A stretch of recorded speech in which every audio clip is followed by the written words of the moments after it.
Welcome back to the channel. So I recently read a book called Die with Zero, and this completely blew my mind. It completely changed my mindset about wealth. It completely changed my ambition. It completely changed my mindset completely. And let me share you why. So the first thing that I learned from Die with Zero is experiences compound just like wealth. For those of you who listen to all those financial influencer, financial YouTubers, they always do a video talking about compounding wealth. If you invest in your 20s compared to your 30s, you will grow a lot more money faster the longer you have been invested. So if you start investing in your 20s, by the time in your 70s, the compounding is crazy. Because imagine if your money doubles every 10 years. So if let's say you have $100,000 at 20, if you keep that invested by 30, it's 200,000. By 40, it's 400,000. By 50, it's 800,000. By 60, it's 1.6 million. By 70, it's 3.2 million. Or 3.2 million. So if you start in your 30s, you're technically at a half. So the key concept is start investing as soon as possible. So that's a concept that I did. I started investing at 25 when I had access to a 401k, and that's when I started investing. And that's when the compounding starts, and the compounding will build, especially when I'm in my 70s or 60s, right? So wealth, we all know, compounds over time. Real estate compounds over time. Stocks compound over time. Index funds compound over time. Knowledge compounds over time. And just like all that, experiences compound over time. So there are only some experiences you can do in your 20s or your 30s versus your 40s. So let me share you my example. When I was in my 20s, especially from 25 to 28, that's when I traveled the most. And it was amazing. Like, it was the first time I got to travel internationally. I went to Japan, Korea, all of Western Europe. I did a 3-week Euro trip. I went to Thailand, Singapore, Malaysia, Korea. I went to so many different countries, and growing up, my family never traveled. So it was really new for me. I got to travel with my friends. It was very fun, very novel, very exciting. And these are some of the best memories that I still have today. And what's amazing in your 20s is your life is a lot simpler. All I had to do was work, pay my student loans, pay rent, and plan where to travel and go to the gym. And I would travel twice a year, usually 2 weeks at a time, so 4 weeks total. And I would just look forward to going these trips. I would work for 6 months, go on a 2-week vacation, and look forward to that. And it was amazing because life was very simple in your 20s. And towards the end of my 20s, when I turned 27, that's when I became a pharmacy director. And that's when life started to get more complicated. When I was 27, I became a pharmacy director and I started investing in real estate. And my life started getting more complicated. And so there's only some things you can enjoy in your 20s, right? Like going backpacking, staying in hostels. It's going on long trips, going on long hikes. You can do these shoestring budget trips. You can sleep on sofas, you can sleep on the floor, you can camp, you can do everything and feel comfortable doing it and really enjoy the experience. That's only something you can do in your 20s. In your 30s, that's when obligations start to hit. Maybe you progress in your career. You're now in pharmacy, you're now in management, you have more work obligations. You start a business or a side hustle. Now you have business obligations. You might have a wife, you might have kids. Now you have more obligations. It becomes even harder and harder. So that's why for me, I know right now when I'm single about kids, there's certain things that I can do right now that I won't be able to do when I have a kid and a family. So I got to take advantage as much as possible. Because when I'm in my late 30s or early 40s and you have a kid, that's when even more obligations pile on, right? I'll still buy real estate. I have businesses that I'm trying to grow. I still might work my W-2. I have a wife. I have kids. My parents are getting older and elderly and having health issues. I might be having health issues, right? So a lot of things hit you. So there's only some things that you can experience in your 20s and your 30s compared to your 40s, 50s, 60s. A lot of people A lot of farmers that I know fall into this trap. They just work, work, work, like that one song, work, work, work.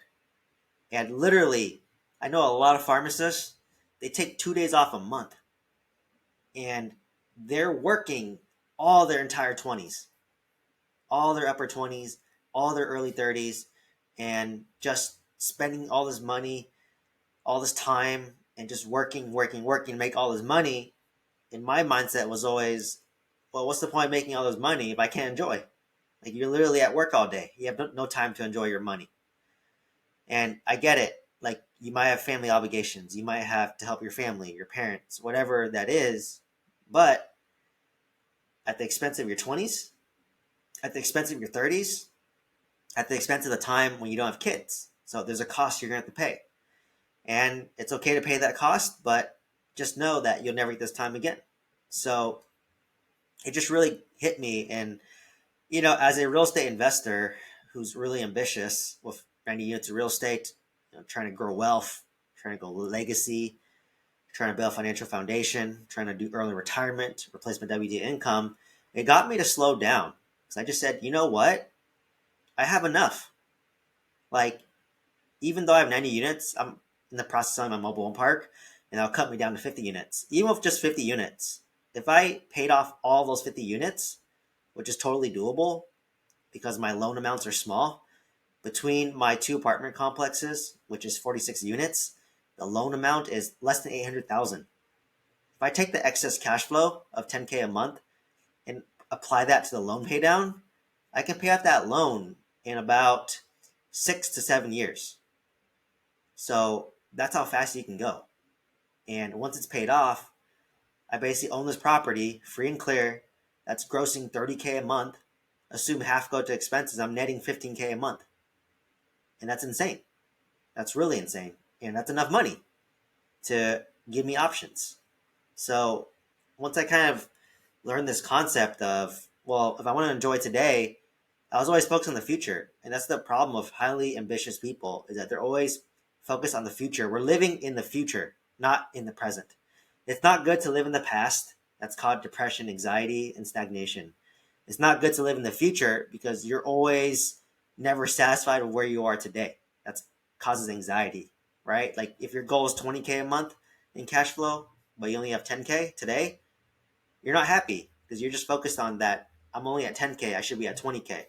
But if you enjoy the present, you'll be happy to be like, wow, I have 10K a month and I'm going to live today.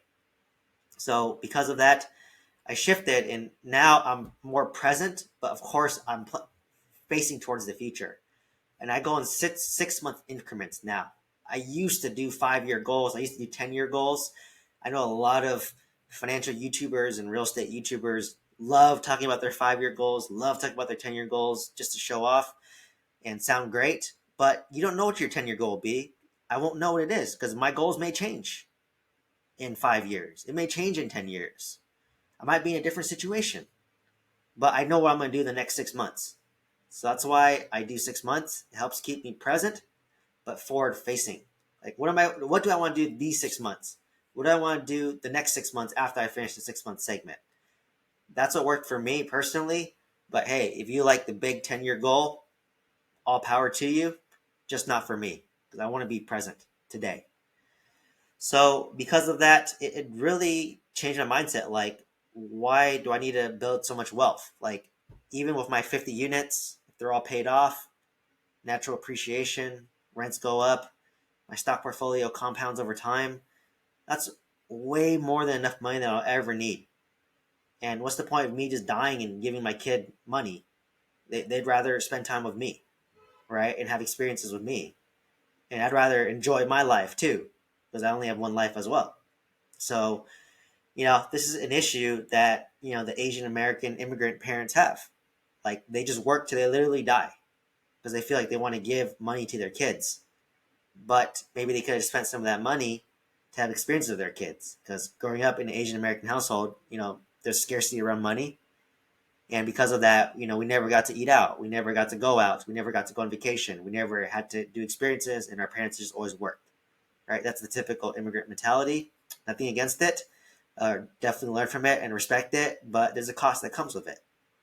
So that really changed my mindset about building wealth and not needing to go as fast. Like there's a way to build wealth gradually and still enjoy the process and live in the present. And that's what I'm more focused towards, right? The truth is always somewhere in the middle. Don't be in the past, don't be in the future, be in the present, but face the forward.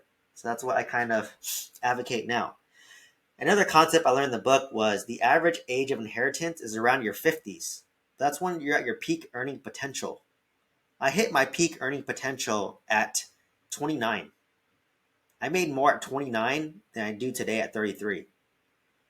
And pharmacy is pretty stagnant. So I'm not really going to go that much higher for the most part, right? Like the most you can ever make as a pharmacy director is maybe 250K to 300K.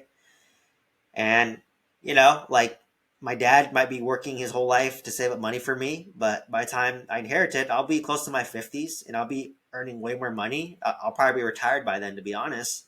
So by the time you inherit money or give money to your kids are already older, they're established, they're at peak earning potential, and they don't really need your money as much.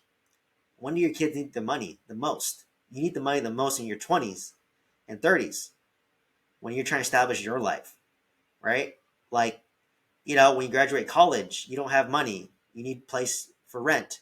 Maybe you need money to go on vacation and travel and have these experiences. Maybe you need money for a down payment on a house and your parents can help you out. That is more meaningful to them in their 20s versus in their 50s. So basically, the book is advocating that don't give your kid a lump sum of money when they're 50. Slowly spread that money out over their lifetime when they're, younger with experience, like in their teens with experiences and travel, in their 20s for more experiences, more travel, maybe financial support for down payments, in their 30s if they need help, maybe starting a startup. There's ways to give kids your money and see them enjoy the money, but it's a fine balance. You don't want your kids to be entitled either. But there's definitely a fine balance where you can give them money so they can enjoy and not get a huge lump sum when they're in their 50s and they don't need the money. So key concept is give your kids the money when they need the money the most. And a lot of people, another point in the book is lots of people delay traveling or having fun until a later time. I fell into this trap too, right? Like, hey, I'm going to work hard in my 20s, 30s, 40s, and when I'm in my golden years of 50s, 60s, that's when I travel. But when you hit your 50s and 60s, your health might have went down. Maybe you have a knee issue, you can't walk anymore, or you can't walk as long. When you travel, you walk a lot. If your knee hurts, you're not going to like traveling. Maybe some crazy freak accident happens. Maybe you get in a car accident and maybe you're disabled. Maybe you don't get to live to your 50s or 60s, right? Life is short. You never know what happens. So the key message is if you want to travel today, just travel. If you want to have fun today and do something, do that. But obviously, be balanced in your approach, right? Like the problem of millennials and Gen Zs now is we just spend all of our money and go YOLO on everything and don't save for the future at all. They live for today and only today. There's a balance of living today, but also saving some for tomorrow.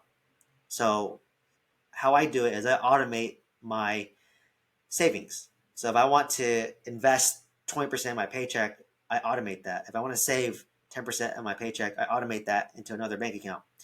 My problem is that I literally invest all my money back into my investments in my business. All the money that I make from my day job, I invest back into real estate. All the money I make, I invest back into my business. All the money I make is invested into growing my wealth down the road. It's for investing in future Steven, but I'm neglecting today Steven. So that's why I pivoted to want to sell my mobile home park. I want to enjoy today when I'm 33, still single, no kids, right? Certain perks of life of doing that. Life's a lot simpler. Once you have kids, it's not about you anymore, it's about your kid. So key is travel when you can and have fun whenever you can. And it's okay to spend a little bit, right? As long as you have a plan on how you save, how you invest, the rest you can spend. So allocate some money to spend. The next thing is, it sounds great to leave an inheritance for your kids, but why not give your money now with experiences? right? Your kids are not going to remember getting $1 million from you when you die. They're more likely to remember the time you spent with them versus being away at work. Like all I remember my parents doing was being at work, right? And on the weekends I would just be at home. And like when my parents pass, like they're gonna give me some stuff, but at that point I'm not gonna need it as much. It's definitely nice to have, but I'm not gonna need it as much. So, I know a lot of people where they die of like millions and millions of dollars and they pass it on to their kid, but that kid probably would have rather you spend that money on experience with them when they're younger because the time of your kids is finite. So take advantage while you can. So, like I said, it's definitely you can still pass on money to your kids, but remember, that your kid is only 8 years old one time. Your kid's only 10 years old one time. Your kid's only 20 years old one time. So make sure you invest some money in building those memories, building those experiences with them. So that's another key point. Another thing I learned is legacy isn't your assets or your net worth. It's a knowledge that's passed down. Let me say that one more time. Legacy isn't your assets or net worth. It's a knowledge that is passed down. Let me talk about trust fund babies. Trust fund babies come from rich families. They inherit a lot of assets, a lot of net worth, and they don't have the knowledge or mindset to continue it. So imagine if you inherited a business that your parents built up. Your parents are the ones who went through the entrepreneurial grind. They went through the ups and downs, peaks and valleys, highs and lows, and constant self improvement of being an entrepreneur and building a business and building a real estate portfolio. You didn't do any of that. So imagine somebody with zero real estate experience inheriting a 100-unit real estate portfolio. They're going to mess it up. They're going to mess it up, right? Like they're basically going to like just milk it for as long as possible. Eventually the asset's going to be mismanaged. It's going to crash and burn and have to be sold. So if you pass on all these assets and money and businesses without the knowledge, whatever you pass on is going to fail. And this is why they just spend money on a lavish lifestyle and show off their friends to seek validation. You've probably seen it, right? Where you have a bunch of rich kids and they always try to one up each other. Oh, my parents have 2 billion in assets. Oh, my parents has 3 billion. Oh, you have $100 million yacht. I have a $200 million yacht. It's just that's how they seek validation. Is they just want to one up people, and that's unfortunately a lot of America, right? Like I'd say 95% of America, they seek validation by living a lavish lifestyle. I know people who make half of what I make, and they probably spend and look twice as rich as me. When in reality, they make half of what I make. So, assets and net worth can be blown away in just one generation. I can pass off all my real estate, my life insurance, my index funds, my businesses to my kids, but if I don't pass on the knowledge and principles, that will all be gone after one generation. So assets net worth can be gone in one generation, but knowledge and principles and core values last forever. That's how true generational wealth is created, is passing down the knowledge and the principles and the mindset. That's why I'm creating these videos. It's for my future kids to watch so they can understand my mindset when I was in my 30s. They can understand my mindset on how I'm growing. They can understand my thought process, how I problem solve, the hardships I went through, the highs, the lows, everything. This is for them to learn as well so that they can continue on holding my real estate portfolio, continue on my businesses, continue to build what I started. And that's how you become one of the top wealthiest families. So another thing too is after 2 generations, so literally my kids and then my grandchildren, after they all pass, that's when I'm forgotten. So literally, legacy is not for your knowledge. It's not really your legacy, right? It's really the knowledge and principles that you pass down. Like think about the largest emperor in Egypt. They built these great pyramids. He owned all the land, all the wealth. All he's remembered by today is by a little stone head rock that's in a museum. That's it. That's his legacy. And he's the biggest influential person at that time. But after 3 generations, nobody knows who you are. So keep that in mind. After your grandchildren pass, no one's going to remember you. That's a little sad to think about, but it's true. So, just keep that in mind, that legacy isn't your assets, it's the knowledge and principles that's passed down. And that's where I think rich parents struggle. They don't teach their kids, they just give their kids everything, so they don't develop the mindset to be successful. But if you teach them the mindset to be successful, they'll be more successful than you. That's the goal, that's the game. So, overall, my main takeaway is it's okay to build your wealth and plan for the future, but don't compromise today. Don't compromise the present. It's a constant balancing act. I'll be honest, past 3 years during COVID, I spent so much time, money, energy, stress, blood, sweat, tears pouring into real estate, scaling a 90 unit portfolio. And I gave up, my 30. I gave up 30, 31, 32, 33. And, definitely puts a strain on my relationship. It puts a strain on my relationship with my friends, with my girlfriend, with my family. You're just kind of by yourself, focusing, trying to build this business. But now I'm kind of transitioning to the point where, yeah, maybe the next few years, I want to take it a little easy. Just stabilize my real estate portfolio, continue to create content, which I actually enjoy doing, and it's less stressful. And it's a constant balancing act. Like, I view life in seasons. The past 3 years was the season of the grind, the season of the hustle, the season of laying the foundation. Now I want to move to the season of enjoying, coasting, eating the fruits of my labor today that I built over the past 10 years. Finally enjoying going on that nice vacation I always wanted to go on, buying myself that nice car I always wanted to buy, just splurging on things.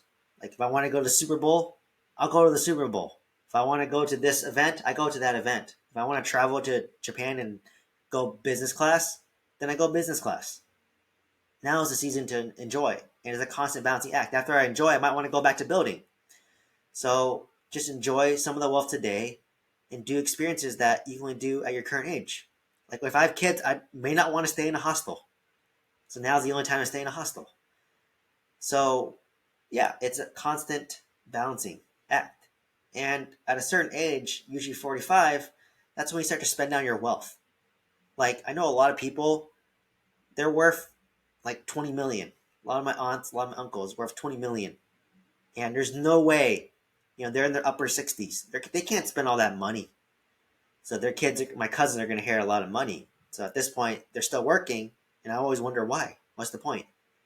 Like, you have so much money that you can't even spend it. So might as well retire today and spend time with your kids who are in their 20s now. And go travel with them when they have time. So yeah, that's just kind of my key concept is, at a high level, the summary is experiences compound just like wealth. Your average inheritance is in your 50s from your parents, and that's when you're at your peak earning potential. Don't delay traveling and having fun today for a later time, because a later time is not always guaranteed. Legacy is not assets, it's the knowledge and principles passed down. And it's okay to enjoy today, but still also plan for the future. It's a constant balancing act. And kind of the last point I want to touch upon is, I would definitely say this book is definitely catered towards those who are wealthier, those who are building financial freedom, those who are building a financial foundation, and is not as applicable to someone living paycheck to paycheck. Because if you're living paycheck to paycheck, every 2 weeks is survival mode. How do I make this money last for 2 weeks? This book is more catered towards those who are like super ambitious, trying to build massive amount of wealth, and they're too hardcore into it to the point where they're living too much into the future that they're neglecting the present. So that's just kind of some of the takeaways I had from Dial Zero.